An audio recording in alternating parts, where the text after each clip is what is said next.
Hey everybody, it's Rob from Flailthroughs. This is Gundam Battle Operation 2, and this is a request from Living Deadward who wanted the Acguy as a Kappa. Uh, I'm not exactly a folklore expert, but I believe I've got this mostly right. A Kappa is a Japanese type of, uh, mythical folklore monster, which is mostly green with a beak and has a bowl of water on top of its head.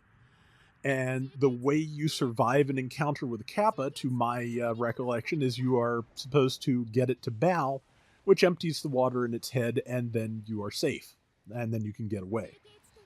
So yeah, Agi makes a pretty good Kappa, I think. I went with a nice, really metallic light blue for the water.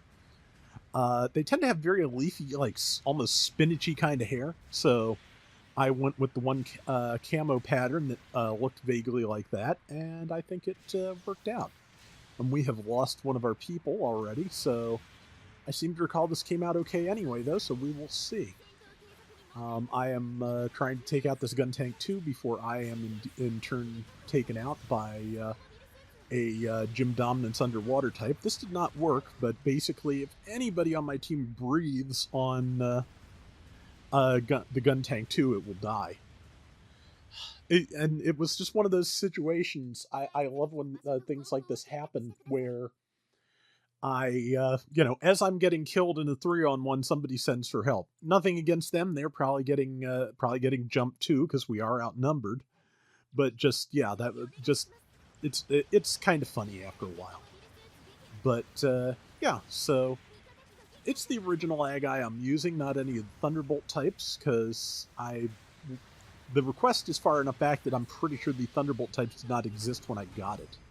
So I went for Acguy Classic, which is still pretty good. It has some missiles, it has a Mega Particle Cannon that can stun, has head Vulcans which can be fired while boosting, and of course stealth and a dodge roll.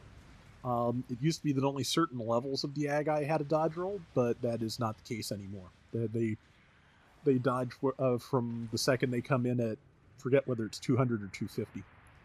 But that is the Gym Dominance underwater type, and that is just a major thorn in my side from time to time in this round. So, but we will. I'm pretty sure. Yeah, it's one of the big issues with the Gym Dominance underwater is the fact that claw, it's for one, it's a heat rod type weapon. It does cause heavy stagger, and also it can be used as a melee weapon and just hits really hard.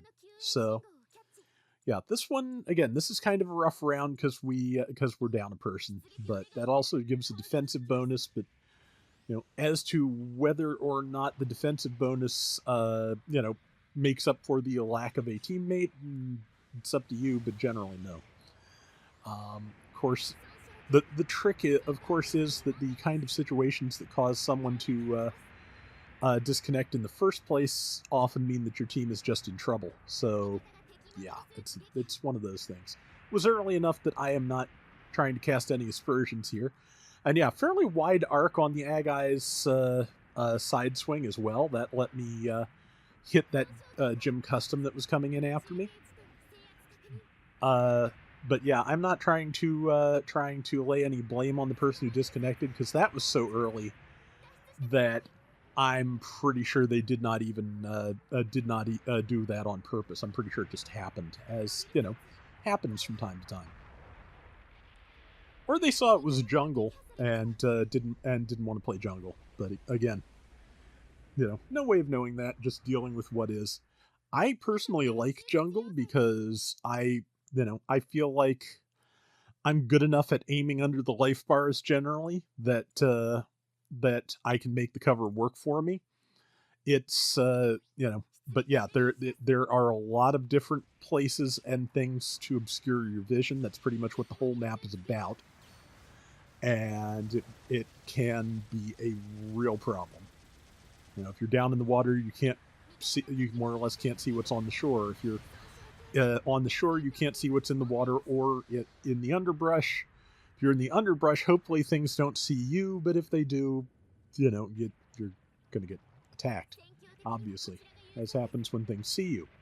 Wow, brain. Anyway, yeah, right now we're doing pretty well, 4419 to 3400. I keep forgetting that I have stealth when I'm not firing, which is, so I'm sitting there going, why would this person do this? They may not actually have known I was pursuing. So Jim Dominance, though, saw me because that's about when I started firing, and yeah, that's pretty easy to make me out at that point. That's the Guntank 2 once again, and yeah, I'm not even going to try and cross the river because, yeah, can't cross the river. Jim Dominance will eat me. It's kind of eating me anyway, but I am at least on the same side of the river as my teammates, which is a good place to be for this. Yeah, so, I mean, it's being a stealth raid, it is very, it is very, very natural default to melee range on the Acguy, but its ranged weapons are decent enough that especially if you have backup, you can take something out of range. So, don't be afraid to use, every part of the Acguy. And let's see. Managed to get a tackle off on that Jim Custom before it could do anything to me. Broke its shield, which at least stopped it. I don't even know why I missed that. I fired so wild with that Mega Particle Cannon shot. I could blame it on twitchy hands, but maybe not. I don't remember. All I can say for sure is this is a brand new controller because the other one just started drifting to the left. Actually, not drifting to the left, sprinting to the left. So luckily I had a spare. I'm going to be old here a second and say not only is it ridiculous that these controllers cost like $70 plus anymore, the fact that I feel obligated to keep a spare on hand for when that one gives out is just absolutely inexcusable.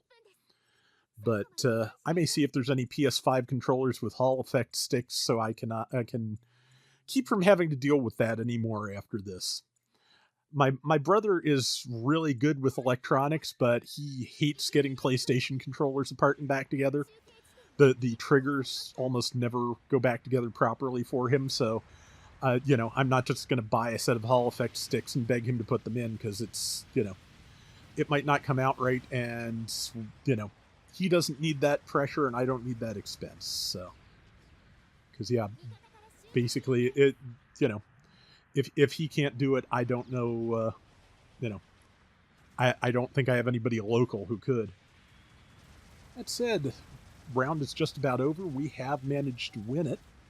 Well, I think, largely it helped that we did kind of bunch up finally near the end. And do I have time to kill this metal spider? Yes, with the help of that Galgoog, which, we kind of knocked each other over there a little bit. But it happens. And we won it down a person, and it was a good time. So I got top diversions, which when you do weird color schemes and you're a stealth suit and someone's properly protecting their support happens. 5 kills, 4 deaths, and that is going to do it for today's Gundam Battle Operation 2. Hope you enjoyed it, Living Deadward. And until next time, everybody take care and have fun. Later! So, I managed to forget for a good 2-3 weeks something I'd been looking forward to, which is that Assault Suits Leynos 2 Saturn Tribute is now out on the major platforms, to my knowledge. It is at least out on Steam and I believe Xbox. It's supposed to also be out on Switch and PS4 and 5, but I was not able to find them on those shops. PS5 probably would have been my preference, but Steam works. But that is a sequel to a game I did a little bit of a long time ago. Was released here in the US as Target Earth.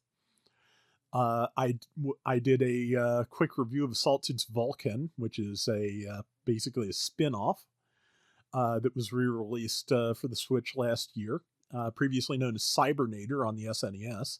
This is Leynos 2's first availability outside of Japan and outside of the Sega Saturn. It's not bad, but if you played any of those other games, it will not surprise you to learn that it is very difficult. I'm still kind of getting a hold of the controls because, of course, it is designed to work on a Saturn, which has a different button layout than absolutely anything I own for a modern device.